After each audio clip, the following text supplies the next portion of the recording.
Saviez-vous que c'est Macross en 1982 qui a popularisé le fétichisme des filles géantes au Japon? Alors ce n'est pas le sujet de la vidéo du jour, mais ce serait un bon thème pour de futurs dossiers spéciaux coquins, si cela vous dit. Oui, j'ai utilisé le pluriel.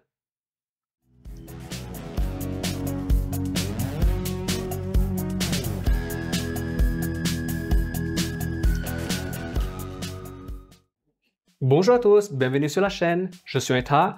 Vous n'avez plus besoin de le faire parce que je vais le rechercher pour vous. Dans cette vidéo, je vais parler de la série Macross, celle des années 80 et 90, qui est l'un des deux monuments de la série de mecha au Japon, voire du monde. L'autre monument n'est autre que la saga Gundam.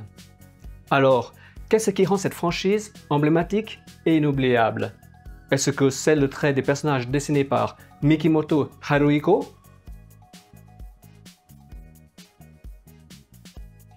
Oui, mais pas que. Est-ce que c'est le design des mechas imaginé par Shoji Kawamori avec notamment le concept des chasseurs Valkyrie qui peuvent prendre deux formes de combat?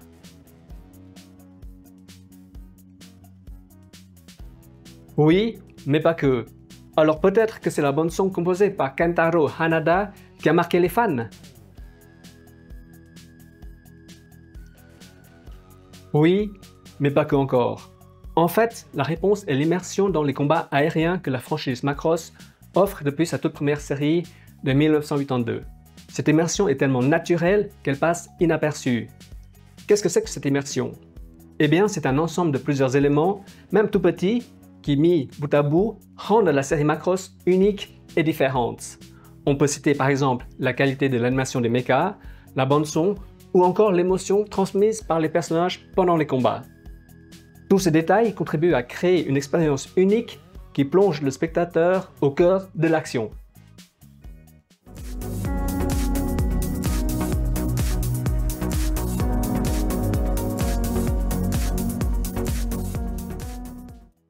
Tout d'abord, un grand merci pour votre retour sur la dernière vidéo sur Léa dans le monde du manga. De temps en temps, je vous proposerai des thèmes qui invitent au débat pour connaître votre opinion. J'aime partager et vous parler de dossiers sur les franchises, mais je trouve tout aussi intéressant d'aborder l'actualité sous un angle manga. Je profite pour répondre à deux questions. La première concerne mon français, qui est ma langue maternelle. Mais après 6-7 ans en Asie du Sud-Est, par manque d'occasion de le parler, mon français s'est un peu perdu. Du coup, faire des vidéos sur YouTube sont l'occasion de le pratiquer à nouveau, même si j'ai encore quelques trous de mémoire, parce que c'est l'anglais qui arrive en premier. Concernant le nom de la chaîne, Aita, cela n'a rien à voir avec l'IA de intelligence artificielle. Très souvent en Asie, je prends le Japon comme exemple, vous avez Senpai et Kohai pour désigner un senior ou un junior. Eh bien, dans les pays de l'Asie du Sud-Est, c'est la même chose. Dans mon cas, ce sont les travailleurs Lao qui n'arrêtent pas de m'appeler Ai, qui a la même signification que Senpai. Voilà pour l'explication. Je vais fermer ce mini FAQ. N'hésitez pas à participer aux commentaires et encore merci à ceux qui s'abonnent et qui like. C'est toujours gratuit. Je reviens sur Macross. Comment parler d'immersion dans cette série sans parler du dogfight? Pour ceux qui ne savent pas ce que c'est un terme pour désigner le combat aérien rapproché entre des avions de chasse. Ce duel se distingue par des manœuvres rapides avec une utilisation intensive de l'arsenal de bord comme les canons et les missiles.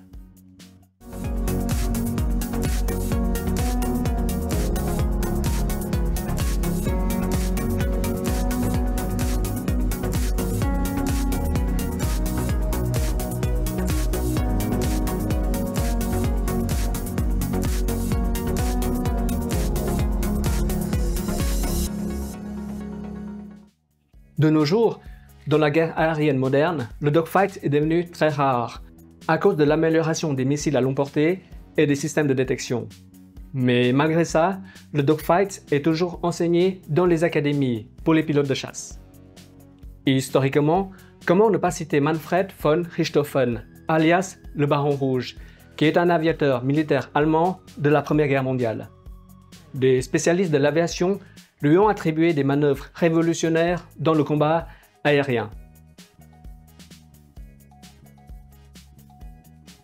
Sinon, il y a aussi le film d'animation Porco Rosso qui accorde un très bel hommage au combat aérien de l'époque et donne en même temps une vision critique avec son héros désabusé qui dénonce la violence et l'absurdité de la guerre. Si vous devez découvrir le film, je vous recommande la version française. Toutes les voix sont superbes et Jean Reno est parfait dans son rôle. C'était l'enfer autour de nous. Ennemis comme alliés tombaient comme des mouches. Moi, j'avais 3 appareils qui me collaient au train. Je faisais de l'acrobatie pour m'en dépêtrer et je ne voyais même pas que mes camarades allaient au tapis les uns après les autres. Pour finir, toujours avec le cinéma, je vais citer Star Wars, parce qu'à chaque film, il y aura sa bataille spatiale. Et parmi toutes les scènes de dogfight, j'ai envie de montrer celle-là, parce qu'elle m'a marqué quand j'étais gamin. It's a trap! Fighters coming in.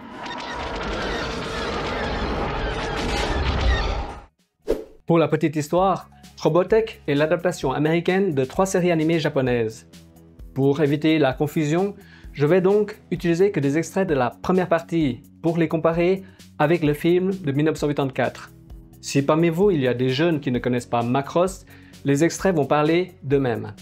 Gardez juste en tête que la série TV est sortie en 1982 et que le film est sorti en 1984 et que toute la réalisation a été faite à la main. Ce qui frappe tout de suite par rapport aux autres séries de l'époque, c'est la mise en scène et la qualité de l'animation, avec des combats aériens très détaillés. Dans cette scène, par exemple, vous avez la première confrontation entre les forces de défense terriennes et la flotte Zentran. Les missiles terriens sont lancés et vous avez 2 secondes de silence avant l'impact et la contre-attaque. C'est un moment de tension et ça montre aussi la distance des ennemis.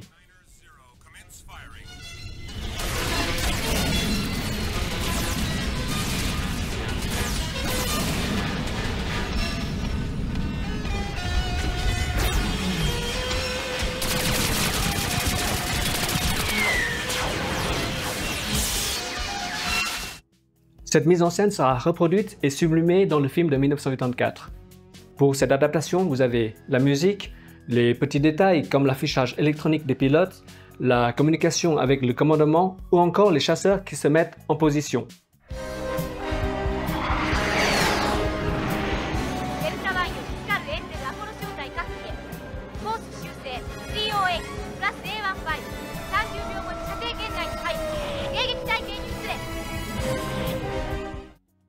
Ensuite, vous avez la visée automatique qui verrouille les cibles et les missiles sont lancés.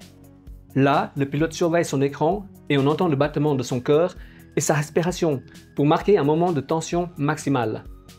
Et enfin, les explosions illuminent l'obscurité de l'espace.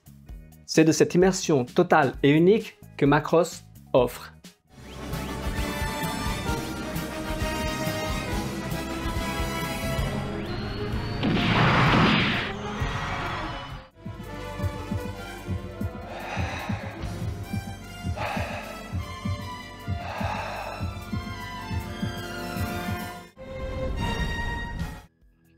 Je pars directement vers le plus beau dogfight du film, si ce n'est de l'histoire de l'animation, selon moi.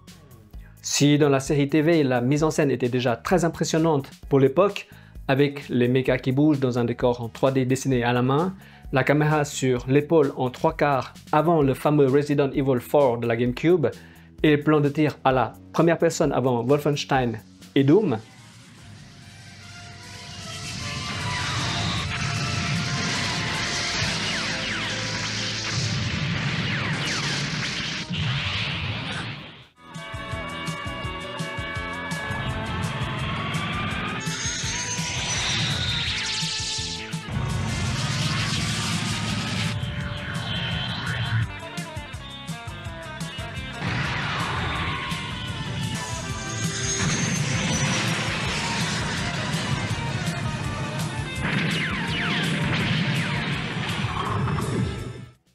le film va une nouvelle fois sublimer le combat et rendre le tout encore plus immersif. Dans cette scène, nos héros sont sur Terre et vont être attaqués par une faction extraterrestre composée que de femmes. Et c'est ici que nous allons assister à un duel aérien épique entre Max, l'as des pilotes terriens, et Emilia, la meilleure pilote Meltran. Et l'immersion totale dont je vous ai parlé au début de la vidéo sera présente dans ce combat de 3 minutes.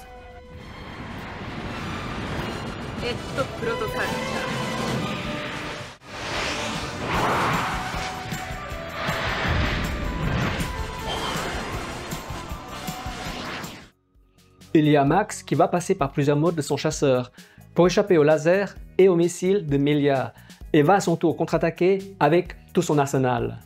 Et cette musique, my god, vous avez ce passage au saxophone. Incroyable.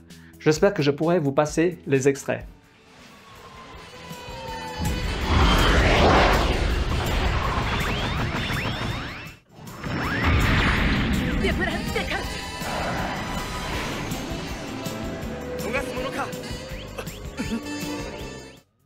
Et pour finir en apothéose le combat, tous les deux vont s'affronter en close combat dans un couloir avec leurs mechas qui font entre 15 et 20 mètres de haut.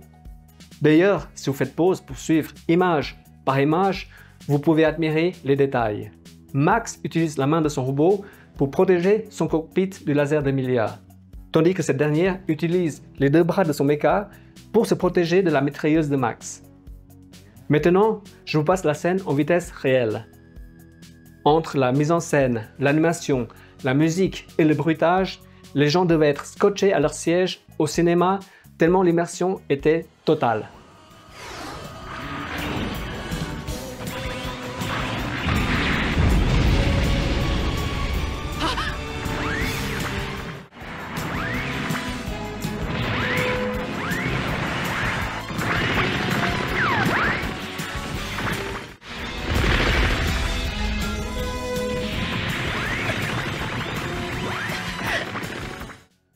Il y a aussi bien sûr le combat final contre la flotte extraterrestre et la chanson interprétée par Mari Iijima, qui est aussi culte.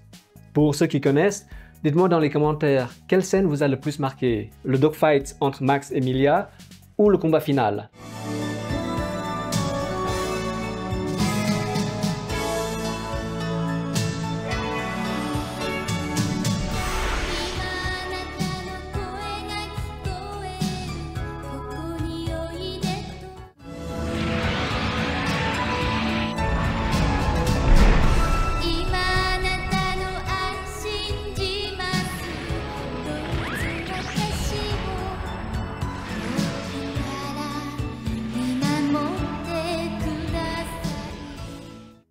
Je profite maintenant pour rebondir sur Macross Plus, qui est pour ma part le sommet de l'immersion dans les scènes de dogfight.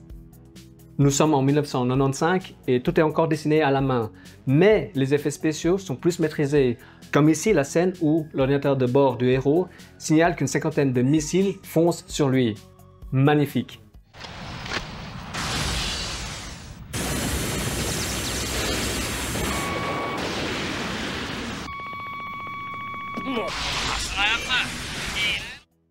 Maintenant, je vais vous passer une vidéo inédite. Le secret de cette immersion réussie est que l'équipe chargée de l'animation est allée faire un stage dans une base aérienne américaine. Là, des pilotes vont leur expliquer la conception de l'espace en 360 degrés, qu'ils vont tester eux-mêmes dans un avion.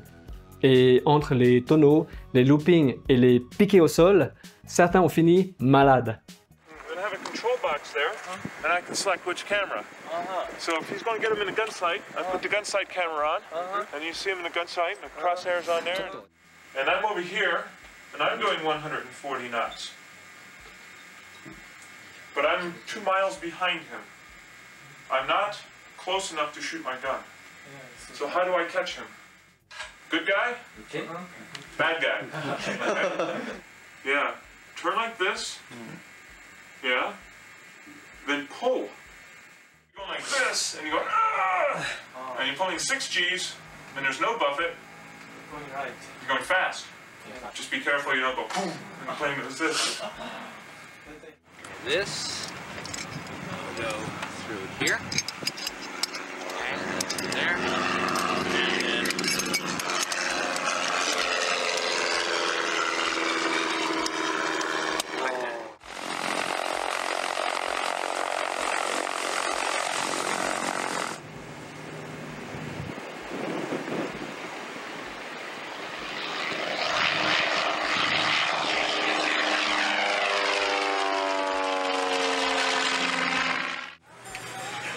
今しみじみと野茂さんこっち来てもらった方がよかったかもしれないこの言っちゃうやつだ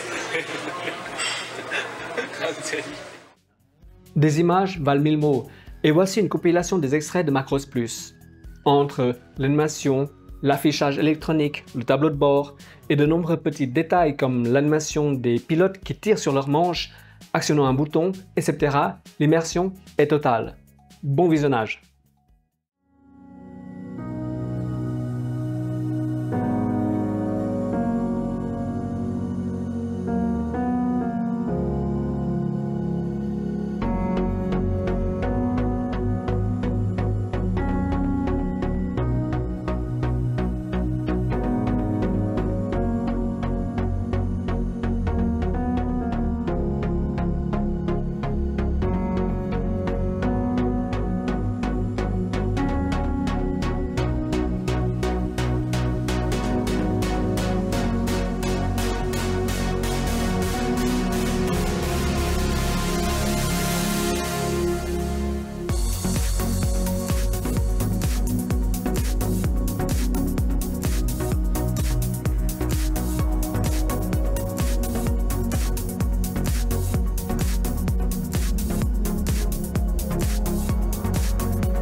De mon avis, la série TV Macross de 1982 et son adaptation cinématographique en 1984 ont marqué une étape importante dans l'histoire de l'animation japonaise en matière de combat aérien.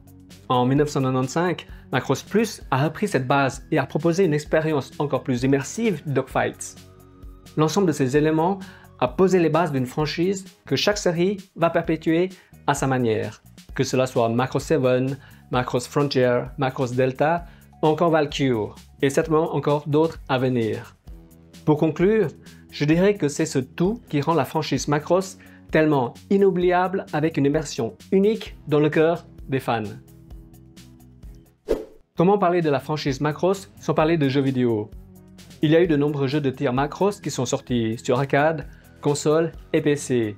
Mais si je dois en citer un, je dirais le Shoot'em Up qui est sorti sur la Sega Saturn et qui a bénéficié d'un soin vraiment particulier, notamment avec une intro inédite.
Voilà, nous arrivons à la fin de cette vidéo. Je voulais partager avec vous cette immersion des dogfights qui m'a marqué dans Macross et Macross Plus. Je sais que d'autres personnes auront peut-être d'autres préférences et je les comprends. La franchise Macross possède un univers tellement riche et il y a tellement de choses à dire. D'ailleurs, la prochaine vidéo sera un dossier complet sur Macross 2, la vraie version, pas la version américaine. Sur ce, je vous dis à bientôt et prenez soin de vous, c'est très important.